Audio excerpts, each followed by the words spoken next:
And God divided the light from the darkness. Genesis chapter 1, verse 4. A believer has two principles at work within him.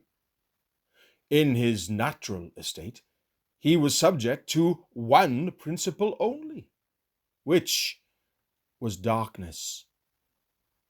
Now light has entered, and the two principles disagree.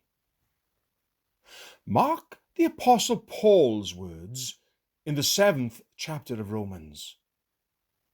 I find then a law that when I would do good, evil is present with me. For I delight in the law of God after the inward man, but I see another law in my members, warring against the law of my mind and bringing me into captivity to the law of sin, which is in my members. How is this state of things occasioned? The Lord divided the light from the darkness. Darkness by itself is quiet and undisturbed, but when the Lord sends in light, there is conflict, for the one is in opposition to the other.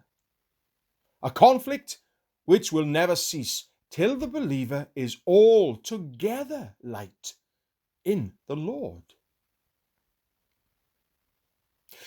If there be a division within the individual Christian, there is certain to be a division without.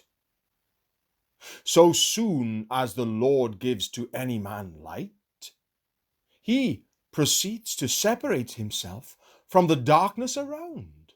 He secedes from a merely worldly religion of outward ceremonial, for nothing short of the gospel of Christ will now satisfy him. And he withdraws himself from worldly society and frivolous amusements, and seeks the company of the saints. For we know we have passed from death unto life because we love the brethren.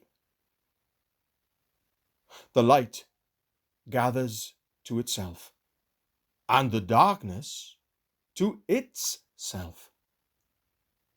What God has divided, let us never try to unite, but as Christ went without the camp, bearing his reproach, so let us come out from the ungodly and be a peculiar people. He was holy, harmless, undefiled, separate from sinners. And as he was, so are we to be nonconformists to the world, dissenting from all sin and distinguished from the rest of mankind by our likeness to our Master. And God divided the light from the darkness. Genesis chapter 1, verse 4.